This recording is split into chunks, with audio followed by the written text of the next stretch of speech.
जो बीजेपी ये कहती है कि नारी तू नारायणी, आखिर उसी पर यह आरोप क्यों लग रहा है कि उसने नारी तू नौकरानी कर दिया है। भाजपा के कुछ लोगों ने नारी तू नारायणी को नारी तू नौकरानी बना दिया है, इस स्लोगन को ही चेंज कर दिया है।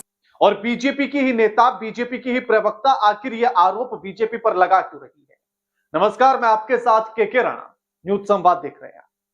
बीजेपी की ही नेता भाजपा के कुछ लोगों ये ने आरोप बीजेपी पर लगा रही है कि बीजेपी में महिलाओं की स्थिति अच्छी नहीं। बीजेपी के बड़े बड़े नेता महिलाओं को अपने इशारों पर नचाते हैं और अगर उनके इशारों पर ना नाचो तो पद से हटा देते हैं। उन समय इसलिए कह रही हूं क्योंकि कुछ लोग जो ऊपर बैठे हुए हैं वो यही चाहते हैं कि जो औरत उनके इशारों पर नाचे, जो उनकी बात माने, जो गॉसिप्स का हिस्सा बने, उसको तो वो प्रदेश में, दिल्ली प्रदेश में महिला मोर्चा अध्यक्ष भी बना सकते हैं।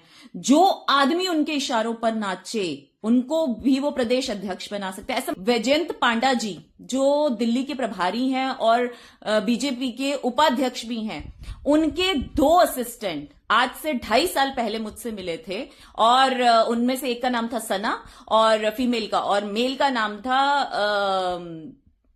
विनोद राणा।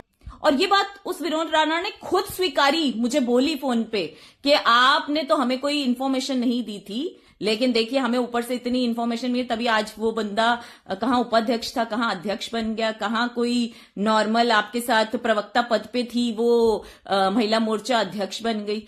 तो इसका मतलब कि जो औरतें गॉसिप्स का हिस्सा बने, जो आदमी गॉसिप्स का हिस्सा बने, जो गलत काम करे, जनता की सेवा ना करें, उनको ये ऊपर के पद देते हैं। बीजेपी के लोग महिलाओं से क्या क्या करवाते हैं और किस तरह की स्थिति महिलाओं की रखी है, खुद उनकी नेता से ही सुन लीजिए। नमस्कार, दिल्ली की जनता आज ये सुन ले कि सबको ये बहुत बड़ा घमंड है कि भाजपा पार्टी छोड़ के कोई नहीं जाता, लेकिन मैंने आज भाजपा को रिजाइन किया है। क्यों? क्योंकि आत्मसम्मान भी कोई चीज है। अगर कोई आपके आत्मसम्मान को, सेल्फ रिस्पेक्ट को इतनी ठेस पहुंचाए तो आपको, अगर फिर भी आप वहां हैं तो मतलब आपकी कोई सेल्फ रिस्पेक्ट ही नहीं है। तो अपनी सेल्फ रिस्पेक्ट को मद्देनजर रखते हुए मैंने भाजपा को छोड़ा है, भाजपा से रिजाइन किया है। ये बीजेपी की नेता नेहा शालिनी है जो हरियाणा की महिला मोर्चा की वाइस प्रेसिडेंट भी रह चुकी है, बीजेपी की प्रवक्ता भी रह चुकी है, लेकिन अब ये खुद कह रही हैं कि ये बीजेपी से इस्तीफा दे रही है। इनका कहना है कि इन्होंने अपने काम के दम पर पार्टी से पद या जो भी कुछ मांगा वो अपने काम के दम पर मांगा, अपनी शक्ल के दम पर। लेकिन बीजेपी के नेता शक्ल के दम पर, शक्ल के आधार पर देना चाहते हैं। सुनिए और आगे क्या कहा। मैं भाजपा दिल्ली से सच में पहले भी बहुत दुखी थी और आज भी मैं दुखी हूं कि यहां चंद लोग जिनकी मानसिकता सिर्फ यही है कि हम आगे किसी भी महिला को, और स्पेशली अगर कोई सुंदर हो, उसको तो आगे बिल्कुल ही नहीं बढ़ने देंगे अगर वो हमारे इशारों पे ना नाचे या हमारी हर बात ना सुने। तो मैं ऐसे लोगों के सख्त खिलाफ हूं और हर महिला को ये कहूंगी, कितना रोक ले कोई बात नहीं, कितना भी कोई रोक ले आपको आगे ना बढ़ने दे। अगर आपकी किस्मत में आगे बढ़ना लिखा है तो आप बढ़ोगे, बशर्त कि आप डरो नहीं, घबराओ नहीं।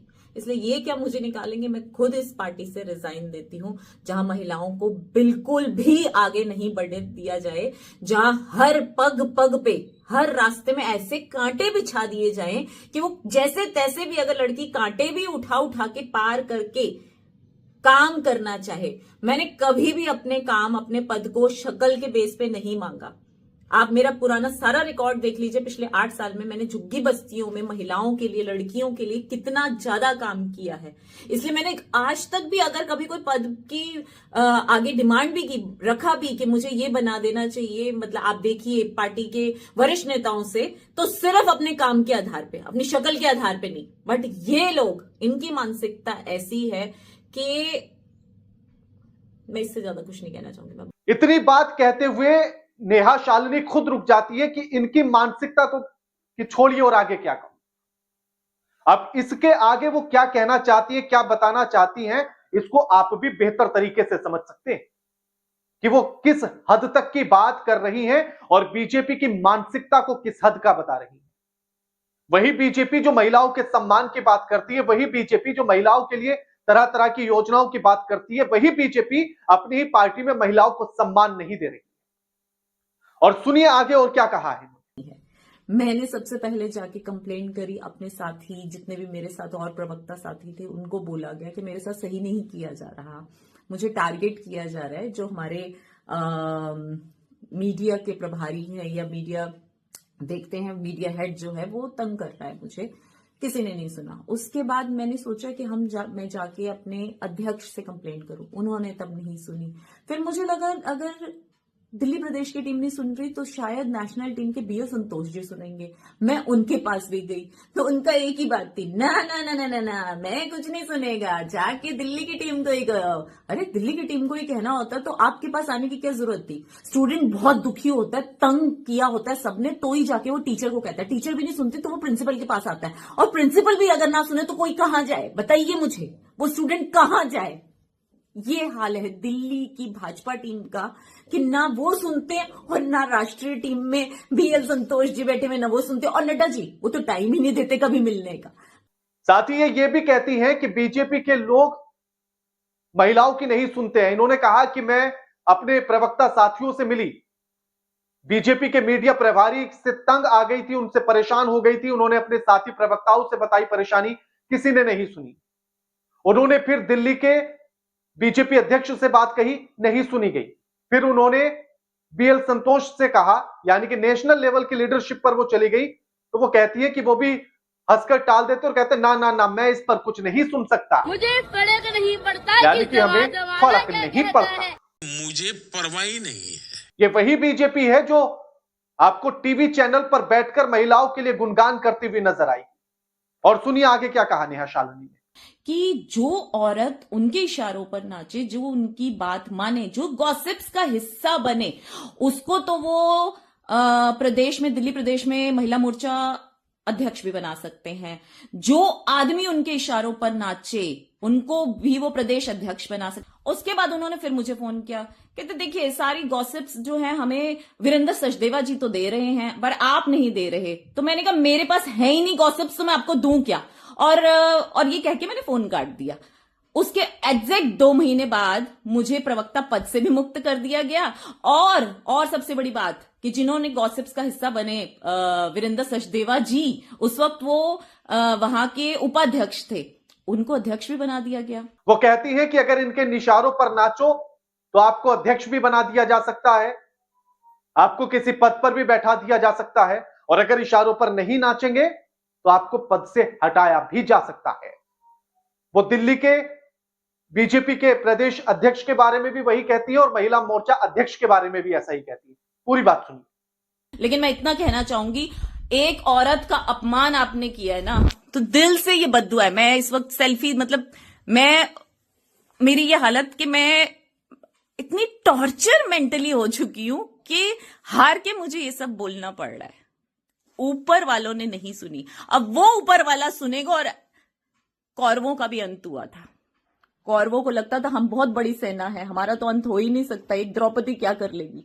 तो मैं आज यही कहूंगी, इतिहास गवाह है कि जब किसी मासूम औरत के साथ अन्याय होता है ना, तो वो ऊपर वाला सुनता है। और इसके बाद वो कहती हैं कि घमंड तो कौरवों का भी टूटा था, इनका भी टूटेगा।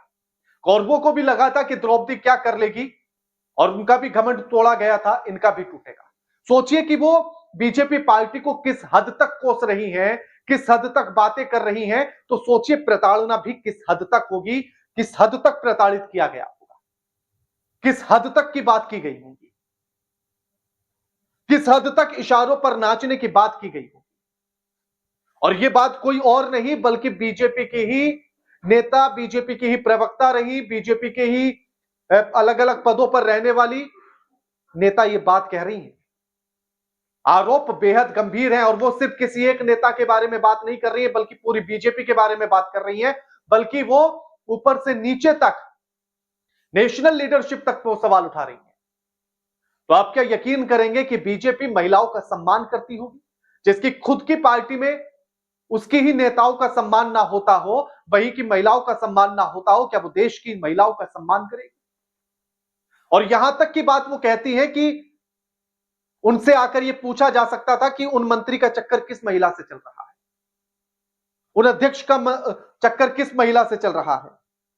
उन वाले प्रदेश अध्यक्ष का चक्कर किस महिला से चल रहा है? विनोद राणा, उन्होंने आके मुझसे बहुत सारी गॉसिप्स मुझसे आके पूछते हैं कि नेहा जी बताइए, उस वक्त वहां के संगठन मंत्री जी का उस महिला के साथ चक्कर है या नहीं है? अरे भाई, मैं यहाँ काम करने आती हूँ या दुनिया के चक्कर देखने आती हूँ कि किसका किसके साथ चक्कर चल रहा है या नहीं चल रहा, और मुझे इससे क्या लेना देना? मेरे से आप काम की बात पूछो। मैंने उनसे साफ जवाब दिया कि नहीं, मुझे किसी का कोई चक्कर वक्कर नहीं पता, क्योंकि मैं अपने काम से मतलब रखती हूँ। मैं आती हूँ, सिर्फ मीटिंग अटेंड करती हूँ और चली जाती हूँ। उसके बाद उन्होंने फिर मुझे फोन किया, कहते देखिए सारी गॉसिप्स जो है हमें वीरेंद्र सचदेवा जी तो दे रहे हैं, पर आप नहीं दे रहे। विनोद राणा, तो यानी कि बीजेपी के नेता, बीजेपी के प्रदेश अध्यक्ष या बाकी नेता बीजेपी की ही पार्टी में होने वाली महिलाओं से अफेयर चलाते हैं, चक्कर चलाते हैं, महिला के साथ चक्कर है या नहीं है? अरे भाई, मैं और इस तरह की सूचनाओं पर गॉसिप होती है, किसका किसके बातचीत होती है। और मुझे इससे क्या लेना देना? सोचिए कि किस हद तक गिरी हुई बातें उस पार्टी के भीतर या किस हद तक गिरे हुए कृत्य उस पार्टी के भीतर चल रहे हैं। अब आप सोचिए कि जिस पार्टी के भीतर ऐसे नेता हैं, ऐसे लोग हैं, क्या वो आपकी बहू बेटियों के लिए वीरेंद्र सचदेवा जी तो दे रहे हैं, बेहतर कानून या व्यवस्था बना पाएंगे, सुरक्षा दे पाएंगे, जिस पार्टी के खुद के नेता की अपनी ही पार्टी की नेताओं के साथ अफेयर चला रहे हैं? उसके एग्जैक्ट 2 महीने बाद मुझे क्या वो, और जो प्रधानमंत्री लोकसभा चुनाव में कह रहे थे कि आपकी बेटी भी छीन लेंगे, आपकी जमीन भी छीन लेंगे, तो कौन जमीन छीन रहा है, कौन बेटियां छीन रहा है? सतर्क हो जाए। ये आपकी बेटी भी छीन रहे हैं और ये आपकी माटी को भी हड़प कर रहे हैं। बाकी आप नेहा शालिनी की बातों को लेकर क्या सोचते हैं और पार्टी को लेकर, बीजेपी को लेकर क्या सोचते हैं? उनकी बातों में कितनी सच्चाई आपको नजर आती है? कमेंट करके जरूर बताइए। वीडियो को लाइक कीजिए, शेयर कीजिए और चैनल को सब्सक्राइब करना मत भूलिएगा। नमस्कार।